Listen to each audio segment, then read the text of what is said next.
Doctor محمد طارق ایوبی ندوی علی کا شمار ہندوستان کے نامور علماء میں ہوتا ہے۔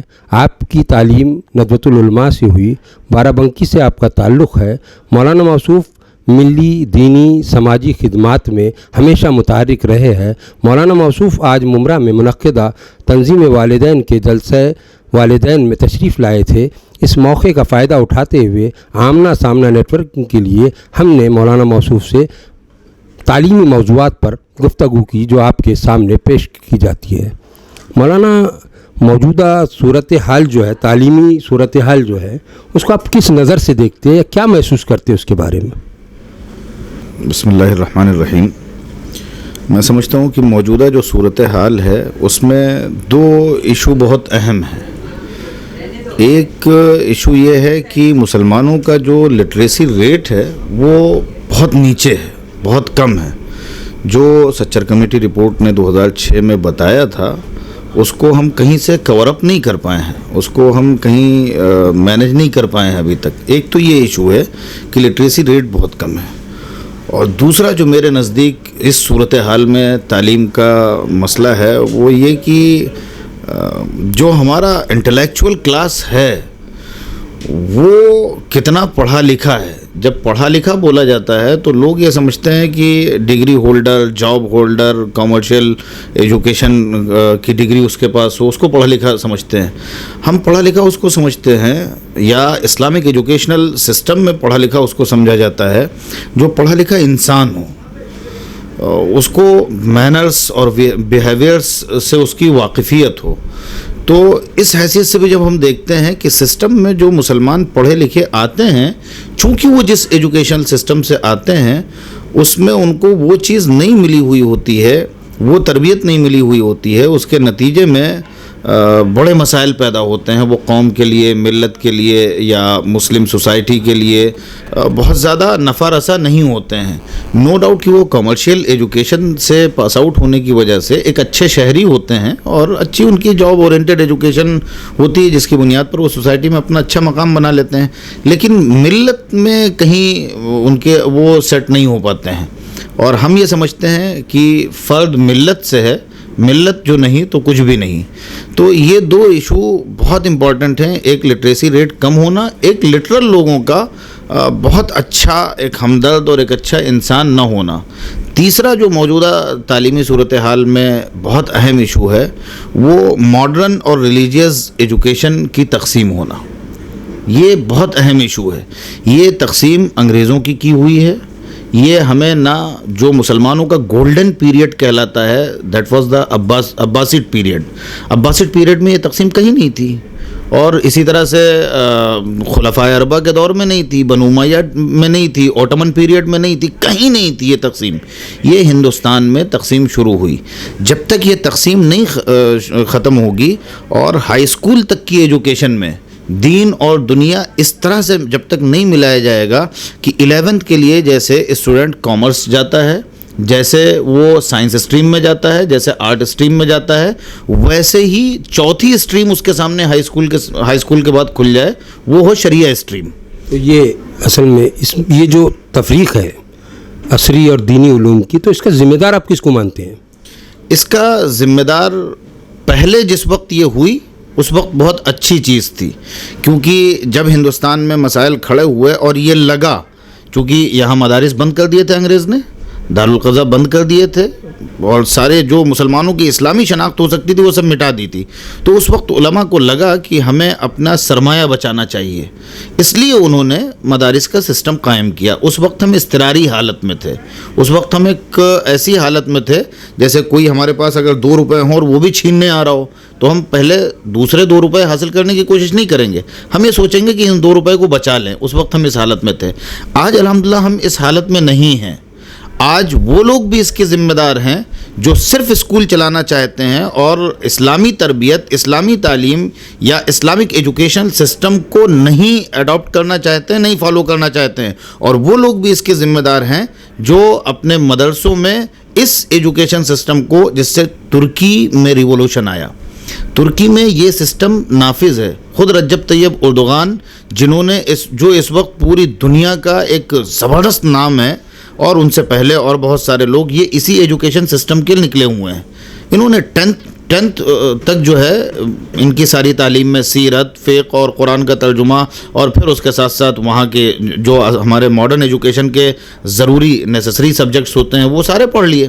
اب اس کے بعد 11th میں آپ کے پاس چوائس ہے، آپ چاہو تو آرٹ میں جاؤ، آپ چاہیں تو کامرس میں جائیں، آپ چاہیں تو سائنس میں جائیں، آپ چاہیں تو شریعہ میں جائیں. تو یہ جب تک نہیں ہوگا، جب تک میں نہیں سمجھتا ہوں کہ کوئی چینج آئے گا. تو اس خرابی کو دور کرنے کی اب آپ جو ہے کیا تدابیر ہو سکتی ہے؟ اس خرابی جو آ گئی ہے دینی اور عصری علوم میں، یا جو ہے مولوی اور مسٹر کہا جانے لگا ہے، تو اس کو کس طریقے سے دور کیا جا سکتا ہے؟ کوئی حل بتائیے. جی، بہت سارے ادارے ایسے ہیں، کچھ مدارس ایسے ہیں جنہوں نے اپنے یہاں یہ شروع کیا ہے کہ 10th تک کا سیلیبس جو ماڈرن ایجوکیشن کا ہوتا ہے اس کو پڑھاتے ہیں، اور 10th میں اپنے اسٹیٹ کے بورڈ سے یا NIOS سے وہ ایگزام دلا دیتے ہیں 10th کا، اور اس کے بعد وہ اسٹوڈنٹ آزاد ہوتا ہے کہ مدرسے کی تعلیم کمپلیٹ کرنے کے بعد وہ چاہے تو آگے اس سائڈ میں اپنی ایجوکیشن کو وہ بڑھائے. کچھ مدرسوں نے یہ شروع کیا ہے، اور بعض لوگوں نے تو بہت اچھے اس سلسلے میں ادارے شروع کیے ہیں، اور کچھ لوگوں نے کچھ اسکول والوں نے بھی اس طرح کے دینیات کے سبجیکٹ کو اپنے یہاں شروع کیا ہے. لیکن اسکولز نے جو شروع کیا ہے وہ صرف دینیات کی ایک کتاب پڑھا دینا، ویکلی ایک پیریڈ دے دینا، میں نہیں سمجھتا ہوں کہ اس سے کوئی بہت بڑا فائدہ ہوتا ہے. اس لیے کہ جب تک آپ کا مائنڈ سیٹ نہیں چینج ہوتا ہے، جب تک آپ کی فکر نہیں بنتی ہے، جب تک آپ کا ذہن نہیں بنتا ہے، تب تک پھر وہ مسئلہ نہیں پیدا ہوتا ہے. یہ تو ہوتا ہے، بہت سے لوگ ہوتے ہیں جو نماز پڑھ لیتے ہیں، ٹھیک ہے، لیکن نماز پڑھنے کے باوجود بھی ان کے معاملات میں جب وہ پہنچتے ہیں، مارکیٹ میں جب وہ پہنچتے ہیں، تو وہ سمجھتے ہیں یہ دین کا حصہ نہیں ہے. اس لیے مائنڈ سیٹ کو چینج کرنے کے لیے ویکلی ایک پیریڈ یا دینیات کی ایک کتاب کافی نہیں ہے. پورا جو بیسک ایجوکیشن سسٹم ہے اس کو چینج کرنا.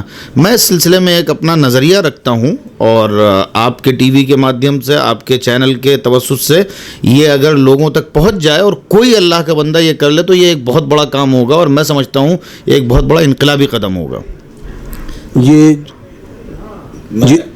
میں بتا رہا ہوں، وہ نظریہ یہ ہے کہ جیسے ہمارے ملک میں CBSE بورڈ ہے، ICSE بورڈ ہے، اور ICSE بورڈ تقریباً کرسچنس کا ہے، اگرچہ وہ دوسروں کو ایفیلیٹ کرتے ہیں، ویسے مسلمان بھی اپنا ایک بورڈ حکومت سے منظور کرا سکتے ہیں پیرلل ٹو CBSE اور ICSE، اور اس بورڈ میں ان کو پوری آزادی ہوگی کہ وہ اپنے ایجوکیشن سسٹم کو جمہوری ایجوکیشن سسٹم کے پیرلل، اور جمہوری ایجوکیشن سسٹم جو ہے اس کو ساتھ رکھتے ہوئے اس طرح پر کہ اس میں صرف مسلمان نہیں پڑھیں گے، صرف مسلم اسکول اس سے ایفیلیٹ نہیں ہوں گے، بلکہ اور دوسرے اسکولوں کو بھی اس میں ایفیلیٹ کیا جا سکتا ہے.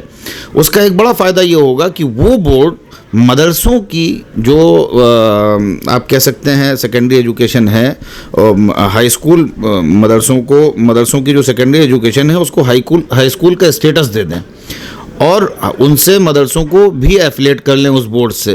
اس طرح سے مدرسوں میں ماڈرن ایجوکیشن بھی پہنچ جائے گی، وہ اپنے بورڈ سے ایفیلیٹ بھی ہو جائیں گے، اور ان بچوں کو ہائی اسکول تک کی ایجوکیشن بھی مل جائے گی، ان کے سامنے ایک راہ کھل جائے گی. میرے پاس وسائل نہیں ہیں، ورنہ میں اس بورڈ کو منظور کرتا. CBSE سے اگر آپ کو ایک اسکول ایفیلیٹ کرانا ہے، گری حالت میں آپ کو ایٹ لیسٹ 5 لاکھ روپیز چاہیے، اور اگر آپ کو ہائی اسکول کی منظوری لینی ہے تو آن پیپر نہیں چاہیے، لیکن آپ کو 10 سے 15 لاکھ روپے چاہیے، جو ہندوستان کا ہمارے بھارت میں چلتا ہے.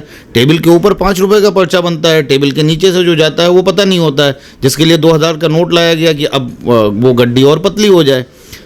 حالانکہ کہا گیا کہ یہ کرپشن کم کرنے کے لیے لایا گیا ہے. بہرحال تو CBSE 15 لاکھ میں آپ کو ہائی اسکول کی مانیتا دے رہی ہے. آپ اپنا بورڈ بنائیے، 1 لاکھ میں دیجئے، جس سے آپ پورے اپنے سسٹم کو رن کر سکیں، ایگزام کنڈکٹ کر سکیں، آپ کی آفیشیل نیڈ پوری ہو. اس کے لیے آپ 1 لاکھ 2 لاکھ روپے لیجئے، لیکن پورا بورڈ آپ کا ہوگا، اور اس طرح سے آپ کو ایک اسکول قائم کرنا بہت مشکل کام ہے، لیکن ایک بورڈ کے ذریعے پورے ہندوستان سے ہزاروں اسکولوں کو اڈاپٹ کر لینا یہ بہت آسان کام ہے.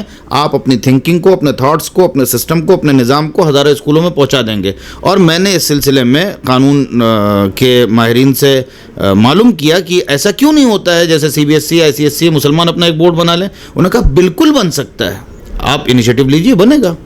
تو یہ میرا اپنا نظریہ ہے, اپنا خیال ہے. جس قوم میں اتنے اہل ثروت, اتنے اہل خیر حضرات موجود ہو, اور جو ہے آپ جیسا ایک دانشور یہ کہنے پر مجبور ہے کہ ہم اس تعلق سے کوئی کام نہیں کر سکتے, تو کیا کیا جائے؟ کیا اجتماعیت کو جوڑا جائے اور لوگوں کو جوڑا جائے اس سے؟ تو آپ جوڑنے کا کام کریں گے کیا اس معاملے میں؟ میں نے یہ نہیں کہا کہ ہم کر نہیں سکتے, ہم نے یہ کہا کہ ابھی تک ہم نہیں کر پائے ہیں.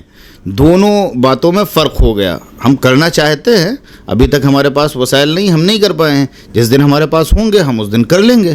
اور بات اس لیے کہہ رہے ہیں کہ کسی کے پاس پہنچ جائے, کوئی ہم سے پہلے پہل کر لے, کوئی کر لے, بہت اچھی بات ہے. اور کوئی بھی کام اکیلا نہیں ہوتا ہے. جوڑنے کی جہاں تک بات ہے تو اردو کی بہت پرانی مشرقی کہاوت ہے, اکیلا چنا کبھی بھی بھاڑ نہیں پھوڑتا ہے. ایک آدمی انیشیٹو لیتا ہے, پھر لوگ آتے جاتے ہیں اور کارواں بنتا جاتا ہے, تو اس میں کوئی مسئلہ ہی نہیں ہے. آپ نے عصری اور دینی علوم کے بارے میں بتایا کہ دونوں کی تفریق نہیں ہے, دونوں کو پڑھایا جا سکتا ہے, اور دونوں کے پڑھانے میں ہی قوم و ملت کی فلاح ہے. تو پھر جو ہے آج تو مدرسوں کی جو حالات ہے اور جس طریقے سے مدرسوں کو نشانہ بنایا جا رہا ہے, تو آپ ایسی حالت میں کیا محسوس کرتے ہیں مدرسوں کے مستقبل؟ مدرسے ویسے جہاں تک مدرسوں کو نشانہ بنایا جا رہا ہے, یہ مدرسے اپنے آپ کو جتنا بھی ماڈرن کر لیں, جتنا بھی ماڈرنائز کر لیں, وہ ان کو نشانہ بنائیں گے. وہ ایک الگ ٹارگٹ ہے, اس پر بات کرنا میں سمجھتا ہوں صحیح نہیں ہے. میں آپ کو ایک چھوٹی سی مثال دیتا ہوں اور آپ سے سوال کرتا ہوں. یونیورسٹی اسلامک اسٹڈیز ڈپارٹمنٹ کے لیے جامعہ ملیہ میں, سو کالڈ علی گڑھ میں, یا اور دوسرے ڈپارٹمنٹس ہیں, اسلامک اسٹڈیز ڈپارٹمنٹ کے لیے, عربک ڈپارٹمنٹ کے لیے سالانہ کروڑوں کی گرانٹ دیتی ہے, ٹھیک ہے, اور بڑی خوش ہوتی ہے وہ. لیکن وہی اسلامک اسٹڈیز اگر مدرسے میں پڑھائی جاتی ہے تو وہ گرانٹ دینا تو بہت دور کی بات ہے, وہ اسے برداشت کیوں نہیں ہوتی ہے؟ That is the main point. وہاں اسلامک اسٹڈیز تو پڑھائی جاتی ہے بٹ اسلامک اسپرٹ نہیں پیدا کی جاتی ہے, اور یہاں اسلامک اسٹڈیز کم ہوتی ہے بٹ اسلامک اسپرٹ زیادہ پیدا کی جاتی ہے. جو ٹارگٹ کرنے والے ہیں ان کو چڑ ہے اسلامی تشخص سے, اسلامک اسپرٹ سے, اسلامی پہچان سے. ان کو یہ نماز پڑھنے سے, روزہ رکھنے سے اور داڑھی رکھنے سے چڑ نہیں ہے, ان کو چڑ ہے اسلامی روح سے. آپ ہر بات میں یہ کیوں کہنے لگتے ہو یہ ہماری شریعت میں جائز نہیں ہے؟ اسلامک اسٹڈیز والے تو نہیں کرتے ہیں, وہ اسلامک اسٹڈیز پڑھتے ہیں اورینٹلزم کے ریفرنسز سے, اور ہم اسلامک اسٹڈیز پڑھتے ہیں قرآن اور حدیث کے ریفرنسز سے. یہ بہت بڑا ایک فرق ہے نمایاں. تو وہ ٹارگٹ کرنا تو چھوڑ دیجئے.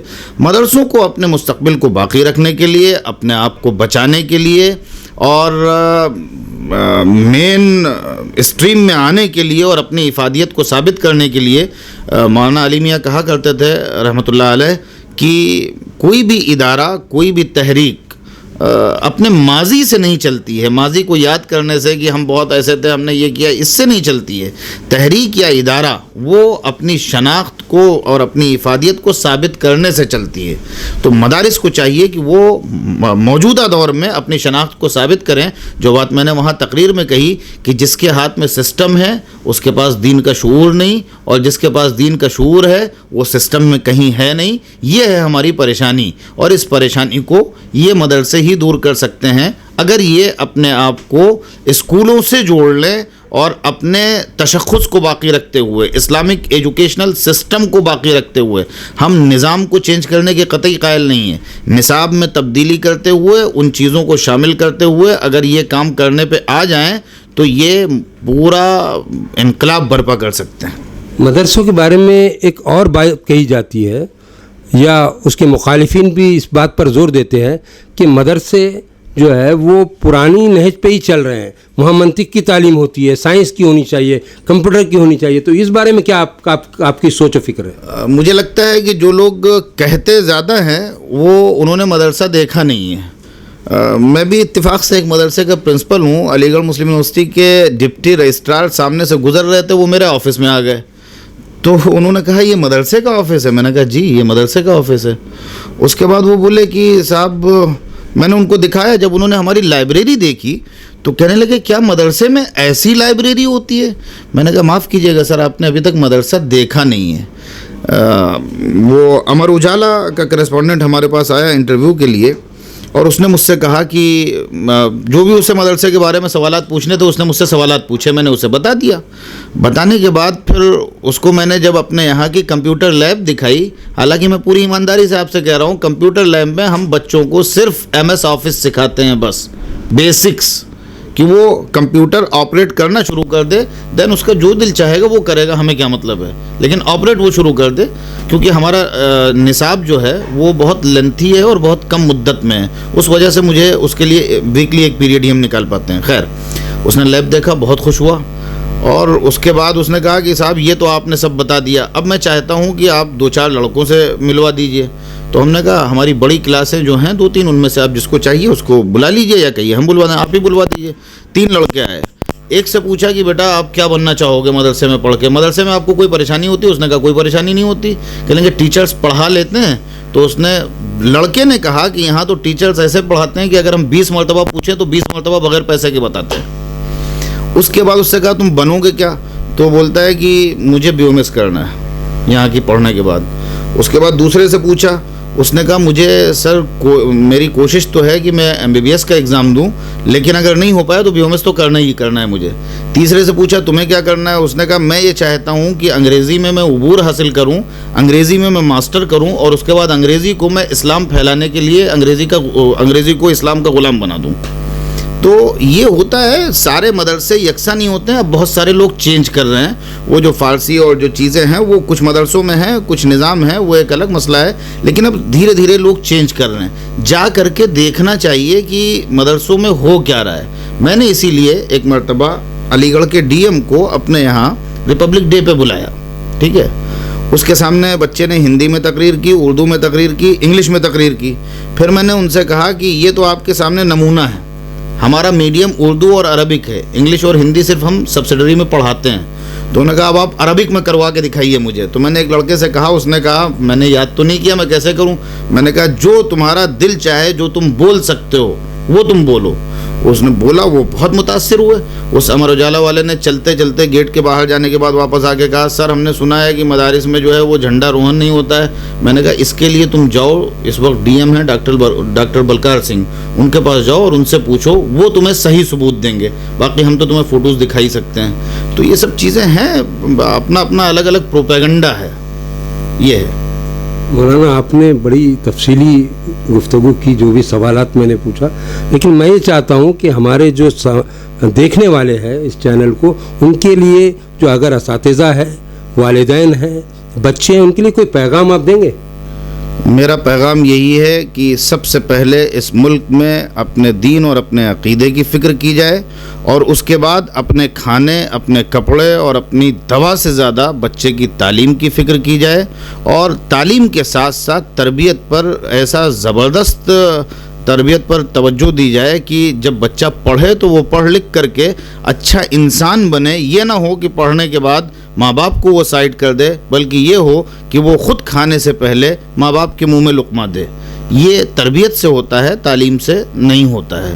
تو تعلیم، تربیت بہت ضروری ہے، لیکن اس سے پہلے ایسی تعلیم جس میں عقیدے کی، انسانیت کی اور اخلاق کی تعلیم بھی شامل ہو۔ ڈاکٹر محمد طارق ایوبی ندوی علی صاحب سے میں آمنا سامنا کے لیے رفیع الدین رفیق، میرے ساتھ کیمرہ مین قیصر امام۔ اللہ حافظ۔